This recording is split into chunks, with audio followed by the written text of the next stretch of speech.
Thank you, Chairman. I also like to thank Dr. Au for his invitations for me to attend this meeting. Just a little bit of a background. Proton beam therapy offers superior dose distributions because of the physics and as compared to photon therapy. Also, it is believed to be cost-effective for a majority of pediatric cases, head and neck, esophageal, advanced non-small cell lung cancer, brain and skull-based, ocular, some soft tissue sarcomas, and advanced left side breast and irradiation patients. So it's not really for everyone, but for those patients, it's tremendously cost-effective. That's what we believe. So having said that, it also have a lot of challenges. Like, for instance, it's very sensitive to setup, range, and anatomical variations. Also, like pencil beam scanning is the paradigm shift in proton beam therapy. It really, changed the landscape of proton therapy in terms of the cost, capital cost, as well as the operational cost. Huge reduction. But having said that, it also have an issue when you actually deliver do the dose painting while the tumor is moving. It's what we call the interplay effect. So that is, also create some challenges for us. Also, always, like in particular from the community where we actually look into variable-based medicine, sort of like that surely that have insufficient high-level treatment outcome data in terms of randomized clinical trial. Also, the approximations in the dose calculation model in the treatment planning system also is an issue. And of course, the radiobiology is also an issue. So, what we have addressed, those challenges for the proton community in general, and also for our center in specific, as follows. Sort of like we actually have robust optimization that we can do in the treatment planning process. And for those patients that there are some anatomical changes or tumor response, we can do adaptive replanning as well. So for the interplay effect, we can either to do a brachyfold, say for instance for our liver patients using the ABC system, or we can sort of like deal with the interplay effect quite effectively when the tumor motion is not really that big, So using volumetric rescanning. So as you might aware that there are more randomized clinical trial underway to address the insufficient high-level treatment outcome data. Those calculations now we have Monte Carlo, at least, sort of like independent system. All the proton center, we are using the RBE equal to 1.1. It's not perfect, but then we can perhaps in the very near future to do RBE or LET based calculation. But that we need a Monte Carlo calculation. So why Monte Carlo in the pencil beam scanning, in the proton beam therapy? Because the pencil beam dose calculation algorithm, which now still regard as the standard of care in dose calculation, is not really doing a great job when we have those challenging cases, geometry, And we use the Ray Station treatment planning system. They actually released the Monte Carlo package early this year. So, Monte Carlo treatment planning is new to Proton, and there's no literature validating the Ray Station Monte Carlo for clinical use. And this presentation is to really summarize our clinical implementation process of Monte Carlo in our clinics. And we also published our result in September this year in the Journal of PMB. So first, we actually create our own Monte Carlo first, So that's we use the GATE and Gen 4 package. So in terms of the model input to be placed in the source property files, they are as follows, like the spot size and also energy spread, angular spread, the scanning magnet location, and also the loss of positions. For the physics parameter, we use the recommendations provided by the Gen 4 working groups for medical use of protons. So let's look at some of our validation to our own Monte Carlo first. Sort of like this is the Brad Pitt. So if you haven't seen a Brad Pitt, this is the one, so you can see that there's absolutely no exit dose. So this is our maximum range up to 32 centimeter. So we actually compare what we measure with what we simulate. The measured dose is actually in red. The simulated one is shown in the dashed line, and then the square, the green square indicating the errors. So the y-axis of the error is shown on your right. So basically, it's pretty good. So for like it's within 2%, mainly in the clinical range. So this also look at different range because in X-ray we're talking about like 6 MV, 10 MV, or 18 MV. In Proton we're always talking about range rather than energy because the energy changing. Every beam have multiple energy in it. So this is basically we look at from the most shallow to the most penetrating range. And as compared to our own Monte Carlo, and then in terms of the range is well within 1 mm.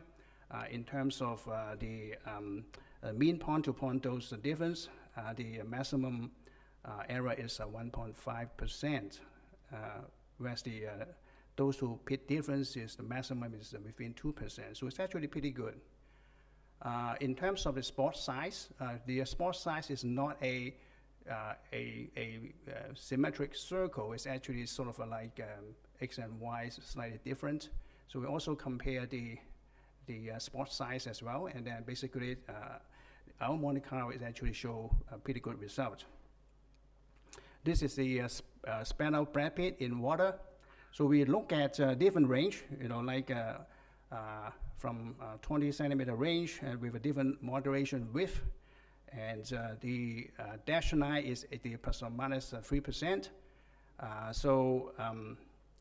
What you can see that here is sort of like our own Monte Carlo, and also the rate station Monte Carlo, and also the rate station pencil beam dose calculation algorithm. Pretty good. I mean, you can see the result is well within the plus or minus 3%. So this table, basically to summarize, sort of like what I just said, is really, really good for clinical use. But then what happened then is when we actually have a range shifter and then plus the air gap. The reason why we use a range shifter because our most shallow energy for the pencil beam scanning delivery technique is 7.5 centimeters. So for any tumor shallower than that, we actually need to put a range shifter in the beam path so that we could treat from the surface all the way to 32 minus 7.5, right? So the range shifter is needed in the pencil in the proton beam therapy. So with a 5 centimeter air gap, basically the Monte Carlo, the pencil beam dose calculation algorithm in rate station as well as our own Monte Carlo show pretty good result. But then sometimes we have to extend the air gap, like for instance for breast patients or chest wall patients because of the setup challenge. So we have to increase our air gap to avoid collisions. So you can see that here. So the Monte Carlo is still doing pretty good as compared to measured data, but then the pencil beam dose calculation algorithm start to fail at the entrance. So what we find that is about up to 10% those differences at the surface when we use the pencil beam dose calculation algorithm to calculate the dose, purely because of it doesn't really handle the secondary protons created in the range shifter that well. So we also know that for oblique incidence, so the pencil beam dose calculation algorithm also not doing a great job because it really sort of like only account for the central axis. So as this simple figure show, if you look at the path length at both field edge, it is sort of like not exactly 7.5 centimeter. So, but anyway, so this is, if you use a pencil beam dose calculation algorithm, this is what it will show you. But the reality is this one. This is actually being simulated using the Monte Carlo. So they look actually quite different. So what will be the impact? So we actually create this water phantom, and we actually have a 45-degree beam angle. So we look at the central axis depth dose, the Monte Carlos in rate station as well as our own Monte Carlos, do a pretty good job. But then if you look at the pencil beam algorithm, you can see that there is a discrepancy. Okay, so like for instance, if you look at the distal fall off, like the 80% to 20% variables. So what we measure is 8.8 mm, but then this distal fall off per number was 13.9 mm as calculated by the pencil beam dose calculation algorithm. So the error is actually quite high. We also know that, for the pencil beam dose calculation algorithm is not really that good in terms of handling tissue homogeneity. So this is basically illustrate that in a water phantom, if we actually put a bone insert, and the beam number 1 is the central axis is in water, and then the beam number 2 is the central axis in bone. So what happened then is on your left is what the dose distribution look like for a pencil beam dose calculation algorithm plan, but on your right is the actual dose distribution generated by Monte Carlo. So knowing that that is actually the challenge, so let's do an experiment to see how good or how bad. First, the Monte Carlo dose calculation algorithm, and then the second is about the pencil beam dose calculation. So Monte Carlo against dose calculation.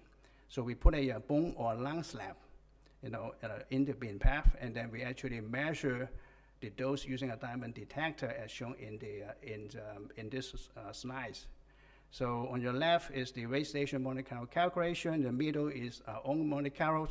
On your right is the rate station pencil beam dose calculation algorithm. So what we find that is the Monte Carlo, either our own Monte Carlo or the Monte Carlo in the rate station, doing pretty nicely, but in the pencil beam algorithm, it's not that good. So if you look at the result for 1%, 1 mm gamma, so on your right, it's actually showing that, the pencil beam algorithms fail when we actually use this criteria of 1%, 1 mm, which is shown in red. So we also perform a measurement in a random phantom. So here we actually using a superior beam, and we actually put film in every slice, that we can measure those distributions at different depth in the beam path. So at the top is the pencil beam dose calculation algorithms result. In the middle is what we measure, and at the bottom is a Monte Carlo result at a depth of at the very depth, and you can immediately see that the Monte Carlo is actually doing pretty good. So let's look at a bit closer to look at the profile as compared to measurement. The measured result is shown in red. So you can see that the pencil beam algorithm is actually giving you a very smooth result, but the Monte Carlo is actually as close as the measurement, and we're happy to see that. So this actually summarizes if you use a different gamma index, 3%, 3 mm, or 5%, 3 mm, and typically we look at 3%, 3 mm as our criteria for patient-specific QA. So pencil beam algorithm, for this, random phantom is perhaps not as good, but that was not what we have, so One of the challenge of using pencil beam dose the Monte Carlo calculation is the long computational time. So we also look at, the computation speed of the Monte Carlo, and as compared to the pencil beam algorithm.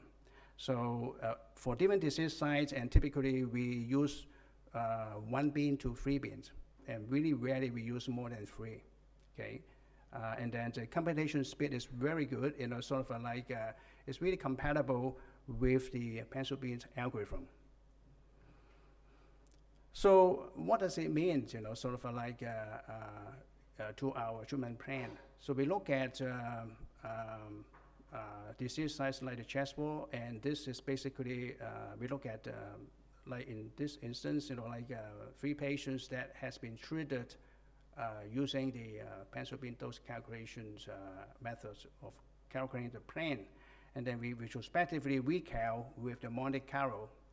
And for the range uncertainty and also the setup uncertainty, we already put in 3% range uncertainty and 5 mm setup uncertainty into our plans. Typical prescription dose is 50.4 grade. And then we typically need to use a range shifter or 7.5 cm because we really want to treat, from the surface up to the deepest of the disease site. Typical air gaps for this 3 patient is from 10 to about 18 centimeter. And so we actually compare different treatment plans metrics, like for instance, the PDV coverage, the overall hotspot, the dose to the left lung, and also the heart, and also the homogeneity index of the plans. So this result was presented at the PDCOM meeting in Japan earlier this year. So on your left is the pencil beam dose calculation algorithm plan. On your right is the Monte Carlo wheelcal. So if you haven't seen a proton plan for left side breast, this is involving the IM node, and the dose distribution is very nice, so the heart dose is tremendously very, very low, this is the summary of these 3 patients. For the original plans, say for instance, the TV-V95, we want to have at least 98% coverage. The hotspot, we plan to be less than 5%.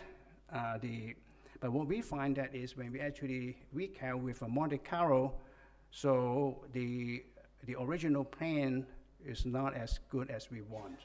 Okay, for instance, like when we have a 17.9 cm air gap, the original plan, the PDV V95 coverage was about 98.5%. With the Monte Carlo recal, it's dropped to about 72%. So the good news then is, of course, the heart dose is more or less the same. So it really doesn't really impact the heart dose, but then the PDV coverage, the hotspot, the homogeneous index, is degraded. They're all degraded. So how about for the lung cases? And this result we presented last month at ASTRO. Again, similar things. We actually recal with Monte Carlo. We use a single field optimization, again with 3% and 3 mm uncertainty incorporate into the plant. Typical prescription 60 grade or 66.6 grade, they're all advanced non-small cell lung cancer patients. We also compare the plant quality metrics, like for instance, the CDV coverage, homogeneous index, and so on. On the top is the left top is the pencil beam algorithm. Monte Carlo is on your lower left. The differences between the pencil beam algorithm and also the Monte Carlo is shown on your right lower diagram, you can immediately see from the DVH, the CDV coverage got degraded. Again, this is summaries. Initially, CDV V95, 100%. recount show is only 90%. Homogeneous index dropped from 0.98 to 0.91. The non-dose is sort of like similar, and also the global max is also increased slightly. So, in summary, the Monte Carlo implement in race station has been validated and is accurate for a variety of clinical scenarios. The race station Monte Carlo and also our own Monte Carlo match well for all scenarios considered. So that means that in future, if we want to validate the Monte Carlo in race station for different more challenging cases, we perhaps can skip the measurement. We can just use our own Monte Carlo as an independent validation. So the computation speed is acceptable for clinical use. So one thing though, sort of like the pencil beam algorithms currently in clinical use in almost all proton centers is inaccurate for complex geometry, such as oblique incidence, and also with range shifter in combination of a large air gap. So we recommend using Monte Carlo for those cases, like for instance, breast or chest wall, head, neck, and lung. And in fact, we actually start to using Monte Carlo in the clinics now for this 3 disease sites. And I'd also like to acknowledge the contribution of my colleague, and I'd like to thank you for attention.